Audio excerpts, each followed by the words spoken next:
ઔદ્યોગિક નગરી અંકલેશ્વરમાંથી પસાર થતા નેશનલ હાઈવે નંબર 48 પર આજે વહેલી સવારે એક મોટી હોનારત સર્જાતા રહી ગઈ હતી, જ્યારે રાધાકૃષ્ણ હોટલની સામે પાર્ક કરેલ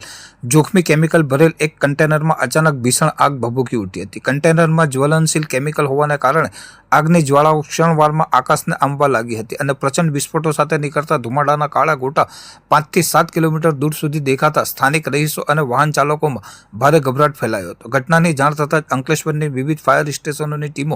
ઘટના સ્થળે પહોંચી ગઈ હતી અને આગ વધુ પ્રસરે નહીં તે માટે સતત વોટર કેનન તેમજ ફોર્મનો મારો ચલાવી આગને ચારે તરફથી ઘેરી લેવાની કામગીરી હાથ ધરવામાં આવી હતી। પોલીસ તંત્ર દ્વારા પણ સુરક્ષાના કારણોસર હાઈવેના સર્વિસ રોડ પરની અવરજવર તાત્કાલિક બંધ કરી રસ્તો ખાલી કરાવ્યો હતો, જેના કારણે હાઈવે પર વાહનોના પૈડા થંભી ગયા હતા અને કિલોમીટર સુધી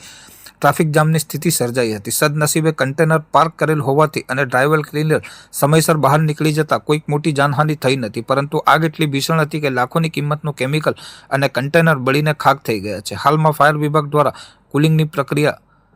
ચાલુ છે અને ટ્રાફિક હળવો કરવા માટે પોલીસ દ્વારા યુદ્ધના ધોરણે પ્રયાસો કરવામાં આવી રહ્યા છે।